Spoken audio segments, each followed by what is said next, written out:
Okay, go live. Are we live now? Are live now. Welcome everyone to this week's, well, our bi-weekly legal surgery here at Court Wingman / Redwood Legal. Both, I suppose. Today, instead of having Alex with me, I've got Daria. Don't worry, she is as knowledgeable and professional as Alex. So she will be answering any of your questions. She handles general litigation, family and cohabitation and property disputes here at Court Wingman, and is an excellent go-to expert for any Polish clients because she speaks Polish too. Whether that's a small business or private individuals, she does both. And also she's a consultant solicitor at our partner law firm, South Bank Legal. Daria, do you want to say anything else before we kick off? I think, to be honest with you, thank you very much for the introduction. I couldn't have done it better myself, thank you. I sort of forgot to introduce myself, how to introduce myself, so thank you very much for doing that. Yeah, I think that pretty much covers everything. One little thing to add is that we also deal with wills and inheritance disputes. Yes, you do. So that's also an area of law that I really enjoy working in. Thank you. I know, like introductions, I usually don't introduce myself, so everyone out there just knows me as Kinga, what I do, who I am, that's mysterious part. Maybe one day we'll do an introduction for me, but today is not the day. So folks, before we answer any of your questions that you have via the chat, etc., let me just go through ground rules. So essentially this session is for litigants in person.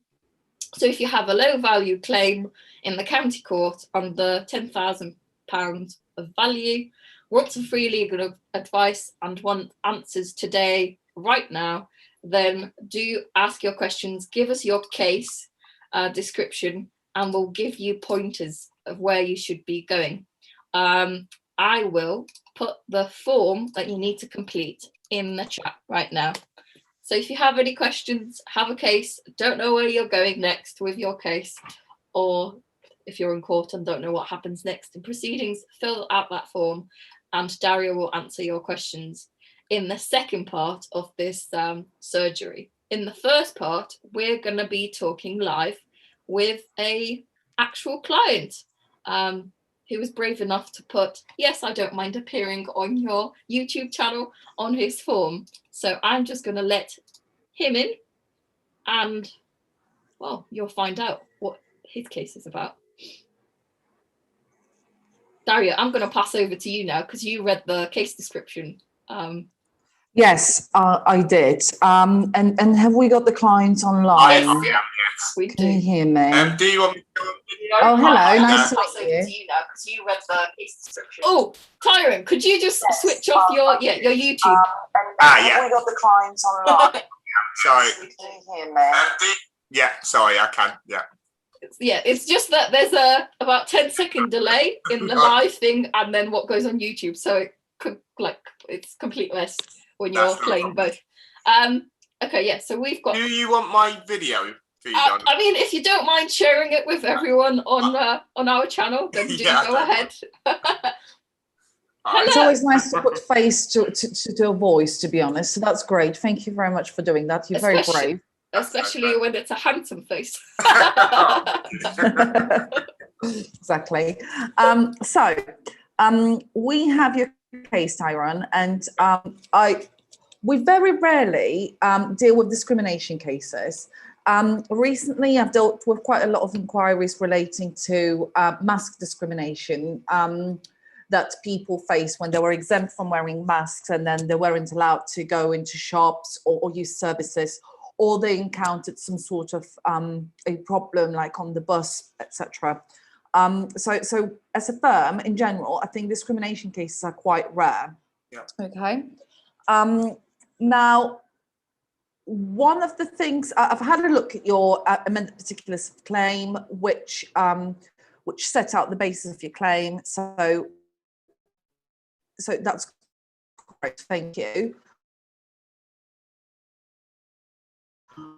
is just to analyse it. And I think before we start, I would like to talk about something that I heard this morning. A judge talk about proportionality. Right. Okay. Proportionality is a principle whereby, it applies in law in general, okay, whereby, whatever someone is getting should be proportionate to what has happened, okay, to the distress they've suffered, etc.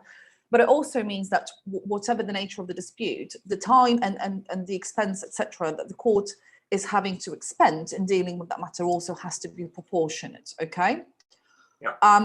Now, I can't help but wonder how, and I know it's been broken down, so please, I know that it's quite, when I say these things, it's not because I haven't read it, it's because I'm just trying to understand what happened in terms of arriving at the compensation at such a high value, okay? So I think what we need to do is just to discuss that in general. And that is because... I was going to say, obviously, it's for me, it's one of those cases where, well, actually, I'm not too sure what the value is, but equally, I was aware that obviously, if you don't ask for it, you don't get. So I'm aware that obviously, the judges that are going to award you something you're not asking for, and because the case in my mind and in my view is so egregious, and what actually happened to me that day, and then obviously having to go forward and then defend against a criminal case, and the stresses involved with that. So that's kind of how I arrived at that. But again, that's subjective. So someone else might see my experience and think, well, actually, you didn't go through that much. But to me personally, it had a high toll. And it was kind of exacerbated by the fact that I'd had other issues mirroring those that was taking place simultaneously at work. So it kind of made it a lot worse an experience for me, and it had such a high personal cost, and obviously I haven't broken that down fully in the particulars of claim, because I always kind of think, well, actually, once I have my trial date, then this is something that obviously I'm going to delve down deeper into, about the true cost of what actually occurred that day and the ramifications of that. So that's kind of how I kind of got to that amount. But but equally, I don't know the value of it, because obviously when you look at the claims that go to court and it's below £10,000 and then it's above £10,000, and then what is the nature of, like, as a litigant in person, I don't really know. I'm a trade union rep, and when I look at some of the discrimination cases that take place in a workplace, then some of the values, like I seen an NHS one not so long back where he got £1 million payout when they factored in certain aspects. So I didn't think it was kind of unreasonable or unrealistic, but equally it was, I wasn't quite too sure, and I didn't want to undervalue it, because again, for me, part of it was, of course, accountability, and I wanted them to kind of obviously the respondent to know, or the defendant to know, that I took this so seriously and it had such a profound impact on me. So that's why I kind of derived at that kind of high value. But naturally, there's always rooms for negotiation, because that's one thing they hadn't done, is reach out to me and say, look, things went terribly wrong that day. We're really sorry. Let's have a conversation. They failed to do that. Even to this date, they failed to do that. Bearing in mind, I've got such strong evidence that the person who was discriminated against me wore a body camera. Okay. And when you hear some of the dubious comments that they make, you will obviously say, well, actually, clearly that is race related. When you make comments about Nazi Germany and then I know your intent. And this is it. I know your intent that day. So that's kind of how I got there. If that answers your question. Perfect. No, that's great. I mean, I think I like discrimination cases because I think, you know, I understand that it's a very difficult experience to go through, okay? And it's very distressing because I always say, you know, if someone sort of commented on how you raise your child, for example, you would just tell them just to go, okay? When you discriminate against someone due to race, religion, you know, sex, anything like that, it's very profound. It has a very profound effect on you in that it goes to the issue of your identity.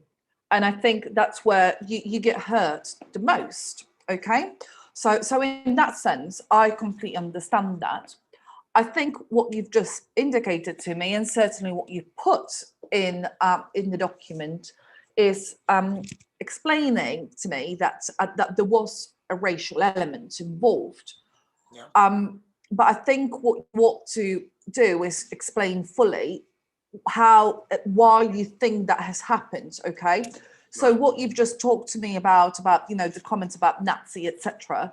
That doesn't seem to be set out within the document that you've provided to me. Okay, so it is important that when you're alleging discrimination, that you explain why it is that you're alleging that. Okay, Right. so as to make it clear to the court or whoever is looking at the documents, even from the other side's legal representative's perspective, you know, why it is that you're alleging discrimination, what was said to you that makes you think that that's what it is. Okay, so I will just set it out clearly, because certainly what you're telling me now is shocking, and so it needs to be set out clearly as to why you're alleging this. Okay, now in terms of, I will just say at the very beginning, because these cases are so difficult and there is a lot of research going into this, we tend to get barristers' advice on these issues. So in terms of quantifying the claim, I don't think we can do it today, okay? Because it's not as simple. We would need to have everything here. Yeah. Now, obviously, a positive thing in all this is the fact that you were detained following all of that's happened, but you were released. And then when it ultimately went to court, the case was dismissed and a cost order was issued. Was that cost order issued against you? It was to reimburse me. Okay, that's good. That's good. I mean, it seems to be that obviously whoever, you know, whoever worked for Sainsbury's, it, you know, that they may have, you know, just, you know, overreacted and just, you know, just sort of went for you aggressively, that, you know, just completely unnecessarily at all. So that is something that the court has seen.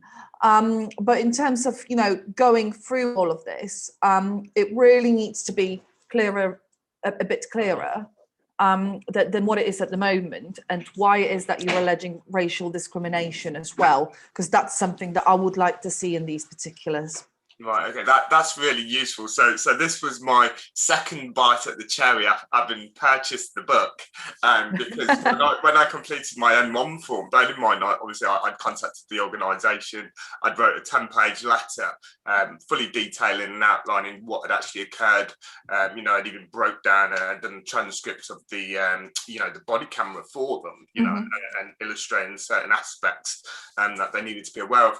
But again, obviously, they kind of destroyed my N1 form in their defence, which was fine. And I went back to the drawing board, and then obviously I resubmitted. I think I sent you the amended particulars. But equally within that, I didn't know whether it would have been better for me to resubmit my particulars as a new set of particulars, or do it as a reply under the CPR Rule 15.8, is it? I mean, you've sent me the, sorry, just bear with me a moment, because Alex has just joined in, and I think you may have forgotten that I am actually live, so I do apologise. That's okay. And I think what I would say is, I would just make it clear. I mean, you've got the proceedings pending already, haven't you? That's right, yeah. So you've had the defence. Okay, that's fine. I think what I would say is I would definitely seek legal advice in the meantime to sort of have your claim quantified properly to make Right. sure that what you've put in that claim reflects what the barrister thinks you may be awarded, and two, you know, the extent to which we're going. I think with a lot of these cases, people want to go all the way to court. And I think what people don't realize is it's not just the expense, it's the emotional burden of having to go through the court proceedings. It is very draining, okay? I mean, I know someone very close to me that went to court the other week, and that person was at court for about 4 hours just as a witness. So it was completely, she wasn't the party to the case. And she came out and she was like, I can't believe people are doing this every day, because I wouldn't be able to stand at court any more than what I did for about 4 hours. So I've had enough. And I think that's something that people often underestimate, the fact that there is a lot of paperwork, there is a lot of, there are a lot of procedural traps that you can fall into. And in that sense, that's how stressful it is. The other thing, of course, to think about is the fact that you've got a compensation that's very high, which means that you're going into the multi-track territory, which again increases any costs that the judge may award. There are a lot of implications to that. So it's very important to think what the implications of bringing the court proceedings, what that entails. And that's the issue. And of course, just for our viewers out there, some of them may not know what the multi-track is. Could you just explain what it is and when you fall into it? Yes. So the general rules are when the claim is quite simple and the value is below £10,000, that's allocated to small claims track. So for things where, you know, someone has done a bad job, you want to claim £500, that's the sort of thing that you would that would be allocated to small claims track. You then have you may have a claim, for example, someone lent you some money and now they're suing you because they want a refund from you. That's the sort of thing for small claims track. Any sort of money claims below £10,000. You then have fast track, which is £15,000 to £25,000 compensation. And then anything over 25,000 is multi-track, okay? There are different rules about this. So if the matter is complex, then despite the fact that the value of the claim may be below £25,000, it may still go on to multi-track, okay? So it's not, there is consideration given as to the facts of the case and the complexity of it. So would you say the Equalities Act and even the amount that the court, because obviously it's up to the court to decide what the actual value and how much compensation he would get, because it's all pretty much a guide in the Equalities Act. And Indeed. Then they've got these bands which go from like £900 to £9,000. Like, would, just because it's a Equality Act case, would that potentially go to the fast track / multi-track just based on that alone? Yes, I mean, what happens is with Equality Act, that may be the case. Yeah. So, and certainly with Tyrone, he pleaded a very high amount. So the court would take a look at these particulars, take a look at the statement of value on the claim form, and it would appear from the value that Tyrone has indicated that the matter be allocated to multi-track. And so the work that will now be done after the defence and reply is done, if reply is done, then the court would send out a directions questionnaire and will say something to that effect, that, you know, it appears to the court that the matter should be allocated to multi-track.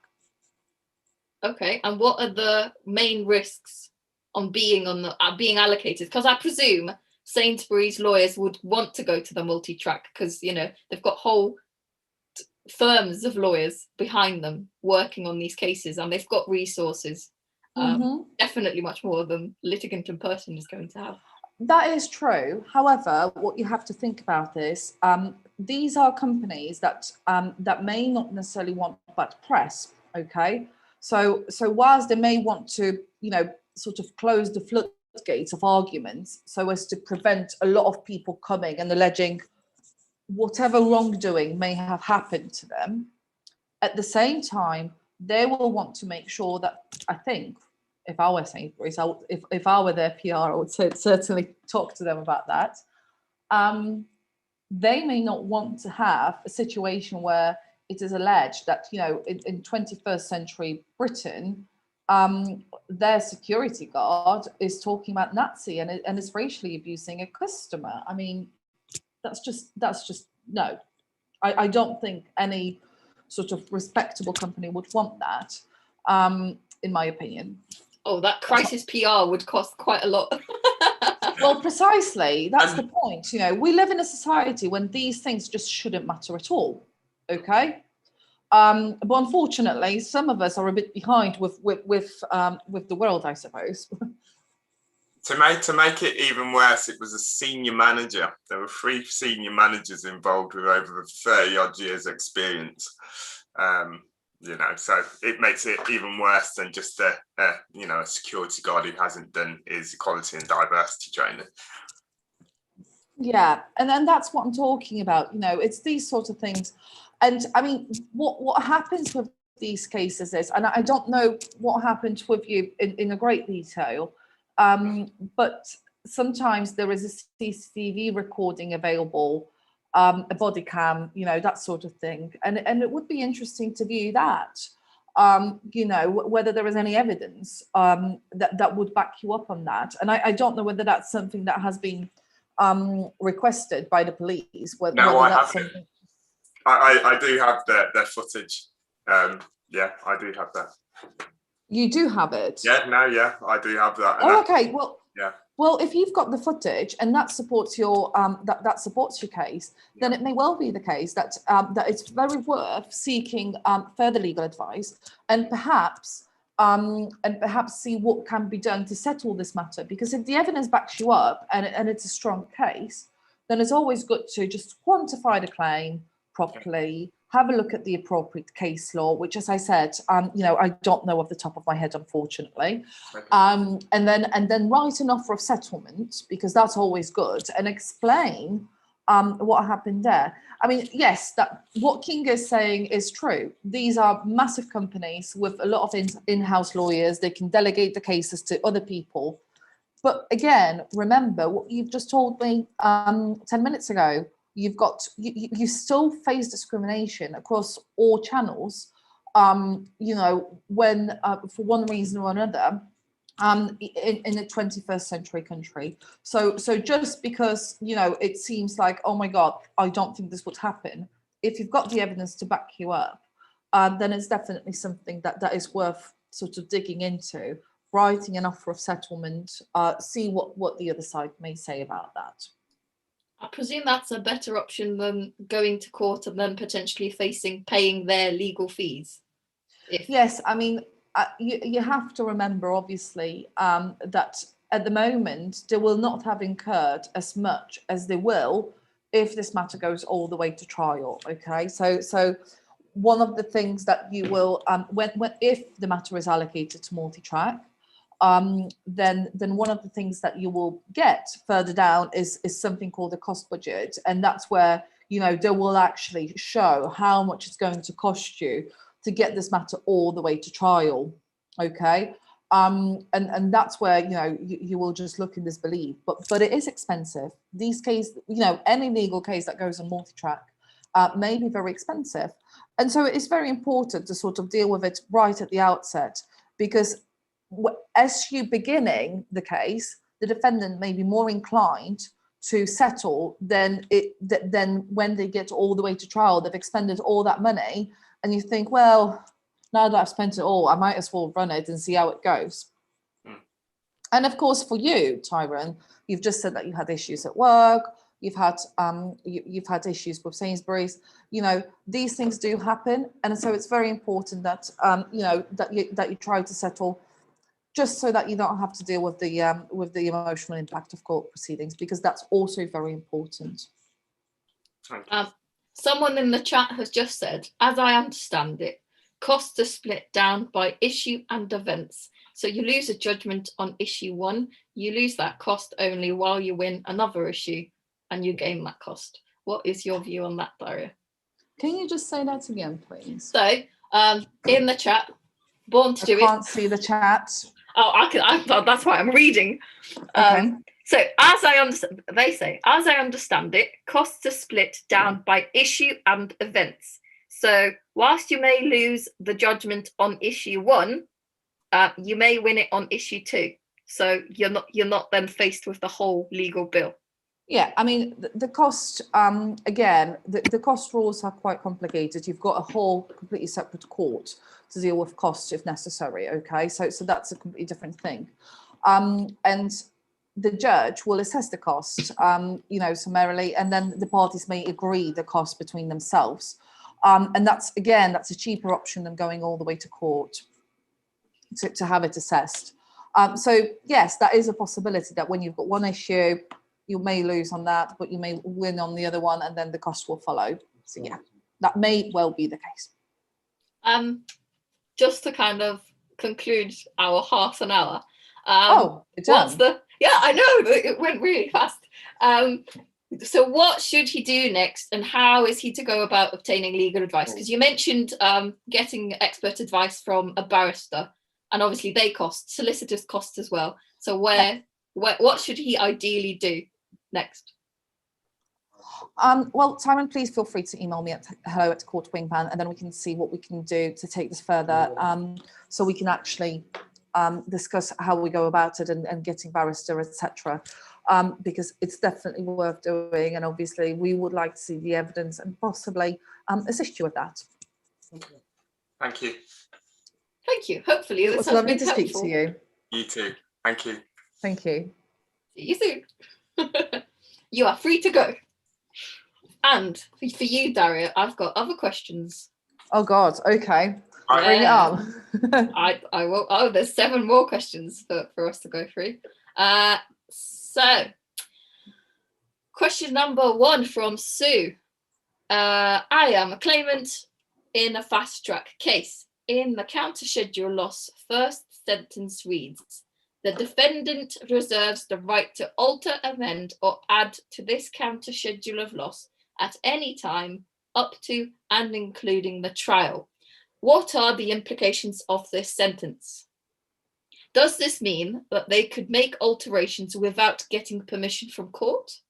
Should you put this sentence at top of every document you compose so that you can make alterations without getting permissions from court? What do you have to say to that?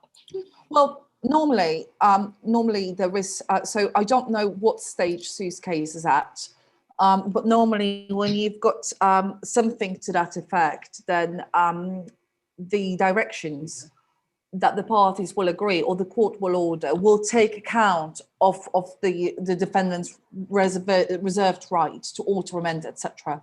So there will come a date before the trial where it will say, the defendant to file and serve an amended schedule of loss by 4 p.m. I don't know, 7 days before the trial, that sort of thing. So that is normally how it's done and how I've seen it done. So I think what happens, what it looks as though that is something that Sue maybe just at the beginning of the journey. So soon enough, it's likely that the directions questionnaire will be sent out, and then again, further down the line, you will be given a date to exchange the directions questionnaires, and then prior to that, she is a claimant, so she will propose directions, or the other side may just send the directions that they would like to see, and then that is something that can just be added in as a direction. Okay, so the fact that they've mentioned it in the counter schedule of loss is kind of meaningless because the court will decide what happens, not them. Well, I mean, normally, I mean, the general sort of feeling with courts these days is that, you know, the parties agree quite a lot of things between themselves. Okay, the court sort of leaves quite a lot of directions, etc., to be agreed between the parties. So where the defendant says something like this, I mean, it may be that they've suffered, you know, it may be a personal injury case, for example, and then that way, obviously, it's good for the court and for the other party to know what the other side have lost. So it makes sense for a direction to address that. Okay, and her other question is, the term without prejudice is used repeatedly. What are the implications of this? E.g., without prejudice to the defendant's case. Does it mean the lawyer is covering themselves just in case they make a statement that undermines the client's case? Why is that used so much? So without prejudice is usually used when the parties are trying to negotiate things, but the court won't see this until normally what's being used is without prejudice save as to cost. So that means the court will not see the correspondence that's been exchanged until such time as the issue of cost arises, which is after the trial, after the whole thing has taken place. Okay. So does that mean the lawyer is covering themselves? Well, I think in reality, without prejudice correspondence, it sort of goes back and forth. And so the parties are trying to just clarify their perspective on the matter. And so sometimes, you know, even the factual things that we remember have happened may alter once we've remembered issues. So essentially, without prejudice, essentially just means that, you know, someone is trying to negotiate so as to get a settlement without the court knowing until such time as the question of cost arises, and that's essentially just to speed matters up. And that's because obviously if the parties know that the court won't see this correspondence until much later on, it just allows things to be a bit, I suppose, more informal, and to allow the parties to fully engage with the negotiations, and so for it not to be sort of for it to fully take effect in terms of trying to make progress. Okay, I hope, Sue, that answers your question. Okay, next question is from.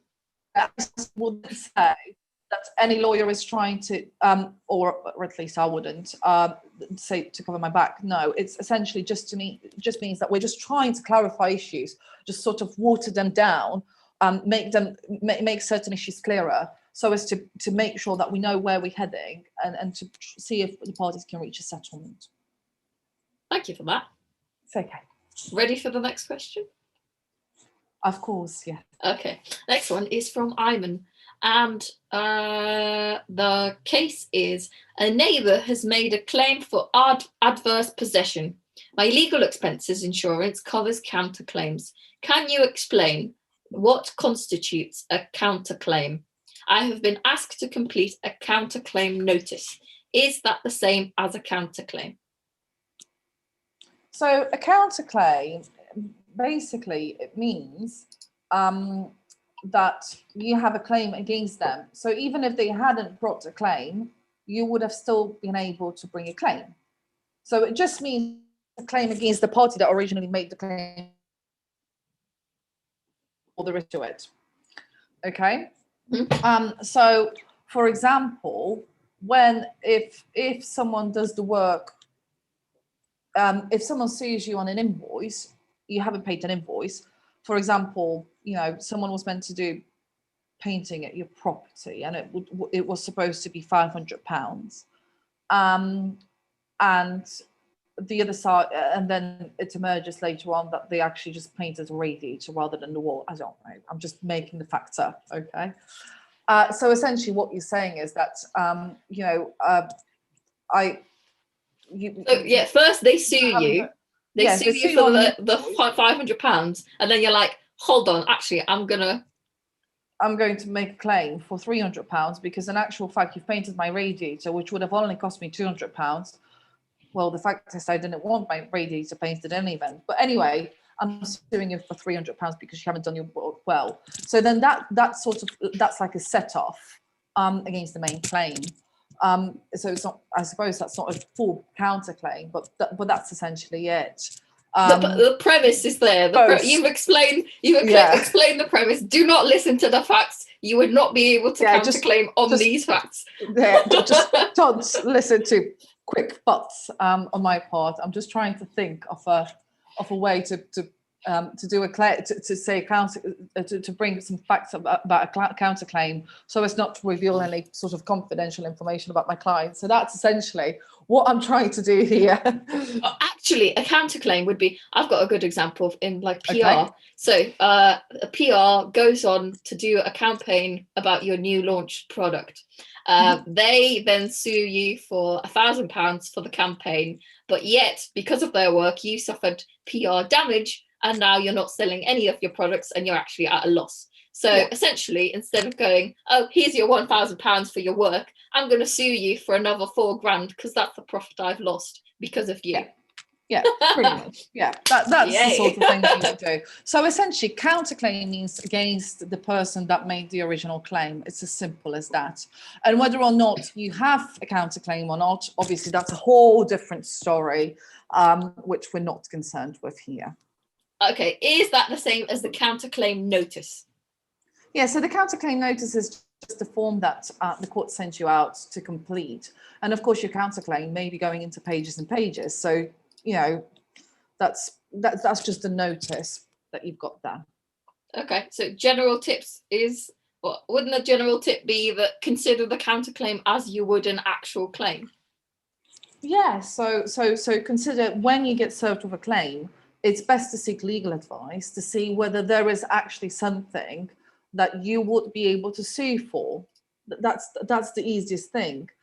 You know, just to consider whether that person has done something wrong to you, because you know, half of the time people remember much more further down the line that actually that person has done something wrong to me as well. Well, why can't I bring a claim? And it's like, well, okay, let's see whether we can consider that. But that's when matters get complicated. So it's best to just seek advice at the point of having a claim issued. You get served with an envelope, you seek legal advice and see whether there is a counterclaim for you to be made. Well, I presume for adverse possession, they're going to want to counterclaim. Yeah, I mean, possession. that may well be the case. I mean, adverse possession cases, they're very rare. So, it is very rare. You just don't hear about them. I suppose when you've got a niche law firm that deals with them, then yes, perhaps. But sort of from my perspective, it's something that is very rarely heard of. Oh. Are they difficult to bring in? I suppose they are. Do you know what? It's one of those things where I just remember it from my law degree and from my LPC. Sort of, it's one of those academic disputes. Sort of, oh, has that happened? What, you know? I think in the days of, you know, electrical holding, where you've got the land registry records and then you've got the little maps and everything else, I suppose these things may be a bit more difficult to bring in because, you know, pretty much every single piece of land in the UK, I mean, I don't know whether it's all registered now or not. I think there was some sort of, you know, they had a plan that every single parcel of land should be registered. So there may still be very few parcels of land that are not registered. But I suppose, you know, it's one of those things where you've got the maps and everything else. So the aim is to make it as clear as possible as to whose land it is, who's living where, who's got, you know, all of those things. And that's just it. That's the world that we're living in. So I suppose, yes, as we go along, these claims may be rarer and rarer. Okay, yeah, fair point. On that point, Julie in the chat is asking whether she has to legally register the house in the name that she inherited from her mother.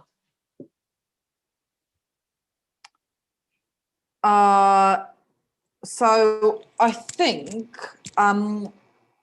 initially, right, so she inherited a property. Presumably, she may, I mean, it sounds as though she may also be the executor So there are different rules about probate, etc., that we would need to look into. However, if she inherited a property and now she is the owner, then she should do that. Yes. Thank you. Well, I hope that one day we'll go into the rules of what happens when you inherit things, because it's about to happen to most of us, I presume. Oh, do you know what? Unless you're yeah. I think a lot of us think that we are invincible and we sort of don't need to think about the wills and inheritance. I mean, I'm one of those people. I keep saying that I've got to do my will because I've got 2 kids and a car and everything else. And yet, you know, I keep telling my clients, well, you ought to do a will. Have you not done a will? Well, have you, Daria? No. The simple answer is no, I haven't done it. No. Well, and neither have my husband. So, that's expected, though. It's like the same with doctors. They're the worst patients, but you know they can treat everyone else, and they're good doctors. It's the same with solicitors. Oh yeah, I mean, solicitors are one of those people, you know, and the same with any sort of legal profession. I don't know whether you've ever noticed, but none of them read terms and conditions. That's just it. We do it at work. We consider it for our clients, okay? But when I get terms and conditions to sign, what I do is I do the same as the rest of the world. I just tick it. And I do remember that when I was when I did my law degree, I made the point of reading the terms and conditions everywhere I went. Okay, so I signed for a phone contract. Same. Okay, I just considered everything. I kept asking questions, and I probably must have been awful, you know. Yeah, when you think I'm a law student. Okay.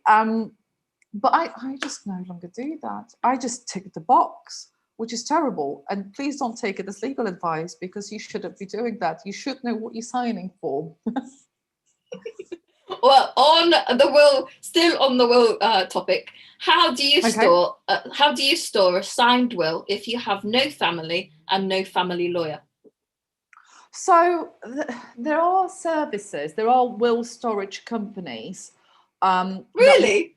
Yeah, it actually is the case. I mean, I don't even. I was looking into a will storage company recently for another reason, and I can no longer remember how much it is, but it's not expensive. I seem to remember it's in the region of £30 a year. Sort of, you just deposit your will there, and then you know, and that's it pretty much. So yeah, there are will storage companies. So if you haven't got, yeah, it is possible. Obviously, one of the things that I mentioned whilst on the topic of wills is a lot of people either do their own wills or they use different companies. And because it's such a serious thing to do, and we don't do wills at all. I mean, I've very rarely came across doing wills in my previous job. But because it's such a simple thing, much like with Section 21 notice, where you're being evicted by your landlord, things, the procedural issues, they have to be done perfectly, okay? So when you're doing your will, I would always recommend seeking legal advice because of the fact that it's so easy to make an error, essentially. Okay. So yes, just so that you know. On the storage access, will storage facilities, though, how do they get access to the will if you die and you have no family to look after your affairs? Well, that's something that a quick Google search would reveal, because I can no longer remember. Okay, well, born to do it. The case that when you go, I lost Daria. Did I lose Daria? So this isn't advertisements. I'm not going to get.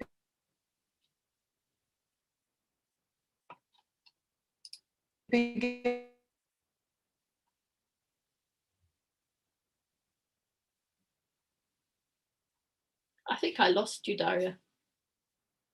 Or I can't hear her.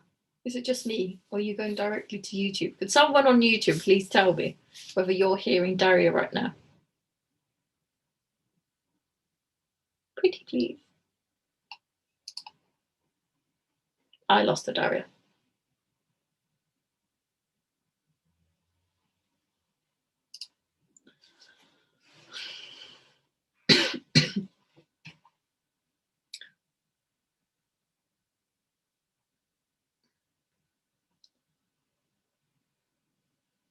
Wills are registered in can't be searched. That is correct. Okay. Whilst we're waiting for Daria to reconnect, I presume she had bad internet. Let me just say that I am seeing your questions. So if I haven't gotten to your question yet, and you're like, why is she answering this question even though it was below mine? It's probably because it's on topic. So when someone comes back to this video a week later, they'll have all the information in a little snippy section instead of jumping all around the place. So Andrew, I know I need to answer your, well, Daria needs to answer your question. And the beneficiary. We need to answer your question as well. So do bear with me. Daria is back. Supposedly. Daria, can you say something? Back. Okay, Daria is back. Woo! Hello. Okay, so we were not hearing you. You got disconnected. Somewhere after you said, there's always Google. Google it yourself. And honestly, that answer will do because someone else in the chat also told that person. Yes, do speak. Good. Okay, great. Yeah. So, next question is... Are you talking to me? Yes, of course I'm talking to you. Who else would I be talking to? Unless you're talking to Alex right now. I'm confused because Alex is on here too. Okay, so next question from, I think it's Andrew Kelly. What are the rules with discussing a civil case worth around 100,000 with witnesses and others involved? For example, can I persuade them to take my side and provide witness accounts? Well, there is no property in a witness, okay? So you should be able to approach whoever if you believe that there may be a witness for you, okay? What you shouldn't be doing is influencing the witnesses, okay? So the way to do it is to have them called as a witness, okay? And then for the court or your barrister or your solicitor or the other side's barrister or solicitor to cross-examine them, okay? But again, you then have to be very careful because obviously you've got to consider whether, if someone doesn't want to give you evidence, how useful they're going to be to you. I didn't catch the last bit. Could you repeat the how useful that bit? So you are free to ask whoever. There is no property in the witness. You are free to ask whoever you want for a witness statement. But you shouldn't be influencing their account of events. Literally just say, what happens, and that's pretty much it. And then the way to question these witnesses, as I said, is at court. Okay. So you should just ask them politely whether they're willing to help out and give their account. And then just take it via the court. Yeah, essentially, if they refuse, you can do witness summons. But how useful are they going to be to you when they don't want to be a witness at all? Yeah, fair enough. It's a good response. Next question. Can T's and C's of a company override any equality or customer protecting UK legislation? I would need to know a bit more about this in order to answer this, I think. Okay, but as a general rule, I know it's just a difficult question, but as a general rule, that is a difficult question, yes. Private contracts certainly don't override and have more weight to them than state protection legislation. Well, you've got the overriding, you've got something that's called implied terms. So even if your contract doesn't say, for example, the contract may say something along the lines of,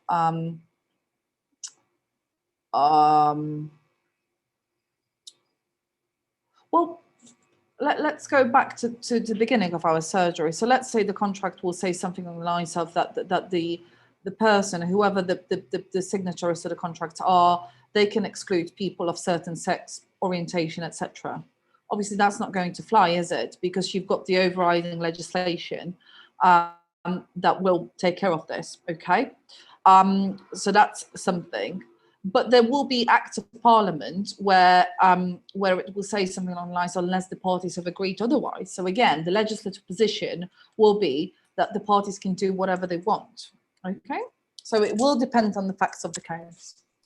Unless it's an unfair term altogether, and you were essentially they smuggled it in there. Or you're trying That's to another issue. Not for today. Yeah, okay. Or you're trying to exclude liability for serious injury or death, then I don't think that's going to fly either, because there is legislative protection in place. Okay, next question is from Alex. He has an over a phone court hearing. He needs to submit, or she needs to submit evidence via an email to the court, but it is not clear if I need to submit a copy of this evidence to the other party, i.e. the defendant. If I have to submit a copy of the evidence to the other party, how can I do it? Via email or post? So you should be sending everything to the other side, I think. Literally, and they should be sending everything to you. It probably isn't clear because the courts are sending out those notices, and sometimes, I mean, have a look at the order very properly, very carefully, because even if one page of it, the first page of it, talks about sending everything to the court for a video hearing, then usually there's a second page to it. And I've actually had a client recently that sort of misplaced the second page, where it said that by 14 days before the hearing, you should be sending everything to the other side, and they should be sending everything to you. There is obviously advantage to that, because if you send them all the evidence that you think is in your favour, then they may settle in general. So that's something that is a good strategy. And what was the second part of the question? Do they do it via post or email? How do they supply them with the documents? Yeah. So essentially, in today's world, everything goes via email. Unfortunately, civil procedure rules are a bit behind with,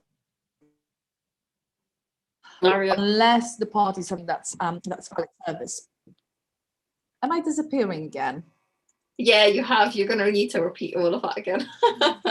Right. So I was saying that the civil procedure rules are a bit behind with the times. Yeah. So despite the fact that service by post is okay in accordance with the civil procedure rules, with email, unless the parties have expressly agreed, a service by email is not something that is agreeable, okay, valid, okay. But obviously, in today's world, if the conduct during the proceedings is such that you've previously exchanged it and everything, then I don't think someone can say, well, I didn't receive this one, okay. So there's a bit of a pragmatic approach you have to take towards that. I think that's my opinion about this.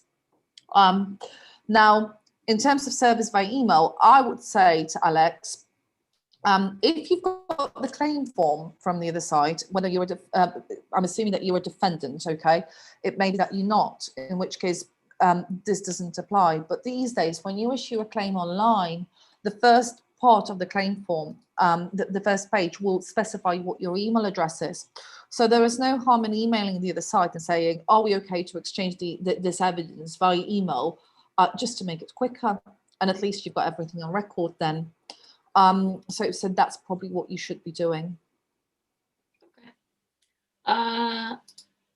Failing which, you should submit by post. And remember, there are rules about that, because of course you should be doing that 2 days before. Because if you're sending by first class, then it's deemed received 2 days later, 2 working days later. Okay, yeah, that makes sense. So don't get caught out on that.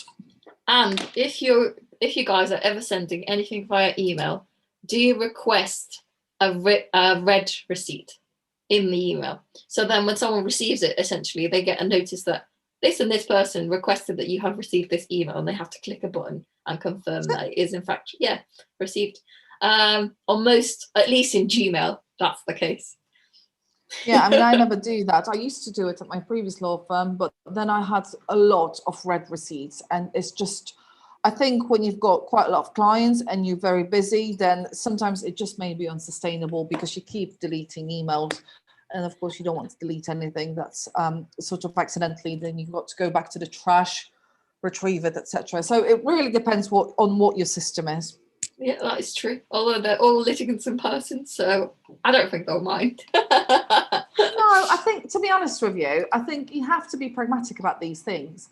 And we're all online these days, for heaven's sake, you know, especially post-coronavirus. I mean, everything is online. Court hearings are online, conferences, you know, the appointments with your GP over the phone. You know, something that would have been unheard of pre-March 2020. Mm-hmm.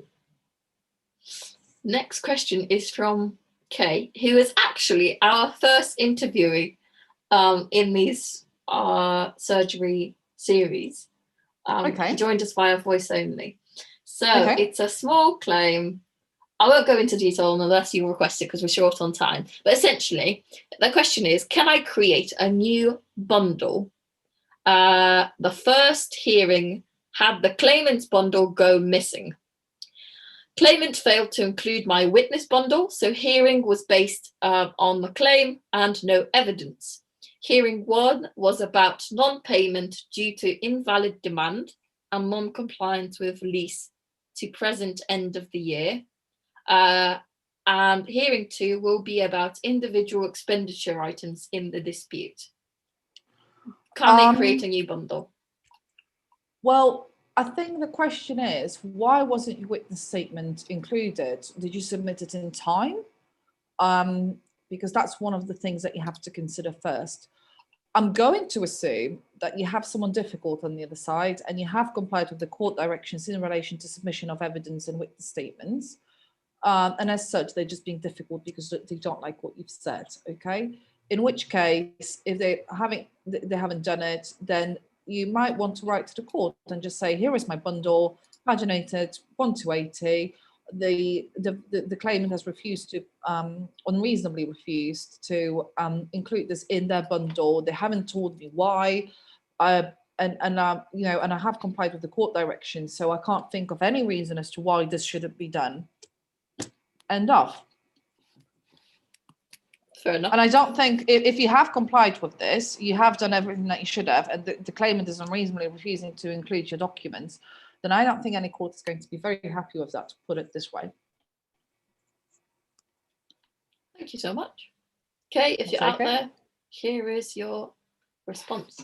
And then I think we have time for one final question if it's nice and short. Let me see. Other question is, okay, so this will go into CPR a little bit. Question about strikeout hearings on the grounds of failure to comply with CPR 3.42B and C. The defendant missed the 3-day deadline for serving the skeleton argument. Can both the defense and counterclaim get struck out now? Struck out. Amen. Because of a skeleton argument not being filed. In time, yes, in the 3 days that they had, or in the time frame. I don't think they can be. You have to, again, go back to the issue of proportionality and the overriding objective of the justice being done. Okay, so would it be proportionate for a court, for a judge, to strike out the claim, the defense and counterclaim altogether because the skeleton argument hasn't been filed? The skeleton argument is to literally let the other side know and the court know what your arguments are going to be on the day, and to see whether there is some sort of a compromise settlement that may be made. I can't see a judge getting rid of the claim altogether on the basis that the skeleton argument has been completed, because so usually the court order will say something in the region in a way of the parties are permitted, if so advised, to submit skeleton arguments 3 days before the hearing, or parties to submit. If they haven't done, Daria, we lost you at if they haven't done. That's where we lost you. obviously, you know, that's just it. But I've had, to be honest with you, I've had arguments submitted, 3 hours Oh, yeah? before the hearing. So yeah. You broke up again. So when you said they haven't, whatever you said after that, we didn't. I do apologize. So I've had skeleton argument. Yeah, so if they haven't done it, then you're welcome to do to put your arguments before the judge. But in reality, when you've got skeleton arguments, the court is going to hear oral arguments in relation to this, and then attach whatever weight the court sees fit. So I don't think a strikeout application of the defence and counterclaim, etc., would be a proportionate measure in the event that the party doesn't file a skeleton argument. Okay, thank you so much. We have 2 more questions that were asked during, in our form, but we don't have time for those, unfortunately, today, guys. So if you're here and your question didn't get an answer, do come back here in 2 weeks' time, and we will answer them. For Alex. Then, with Alex. Alex will be able to answer them then. We always start with the form, so whatever comes through the form request gets answered, and we go by order. So whatever was submitted first. If you have any more questions for us to be answered in 2 weeks' time, do submit them via the form that I've given you at the very beginning of this live. I'm going to pin it now. It is pinned to the very top. You can view it, and then if you're after legal advice, you need some more help and guidance, go to courtwingman.com, get in touch with us, well, Dario and Alex, on hello@courtwingman.com, and do get a copy of the book, because honestly, it will help you. We're not just selling it to you to make some cash, because it's pennies in comparison to legal surgeries and everything else, but it is a very useful guide, and it has all of the knowledge that and Alex a lot and of Dario, work has gone into it. Oh, it's like it took about a year in total to get the whole thing together and put all that knowledge, condense it together, get it edited, proofread.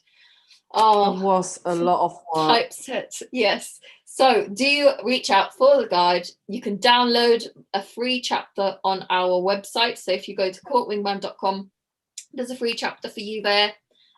Just to give you a feel whether the language is right for you, whether you like the tone, the voice, etc., and the knowledge, and then get yourself a copy and take it from there. And then reach out to us whenever you need help. Come back here every 2 weeks if you need extra help.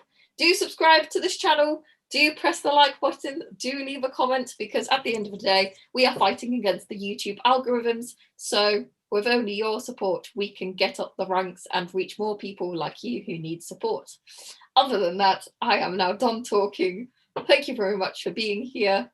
Passing over to Daria for her goodbyes. Thanks. Okay. Thank you very much for your patience and for joining me today. It was a very enjoyable first session over Zoom/YouTube. So thank you very much to everyone. Thanks, Kinga. Thank you. Okay. Bye-bye. See you soon. Bye.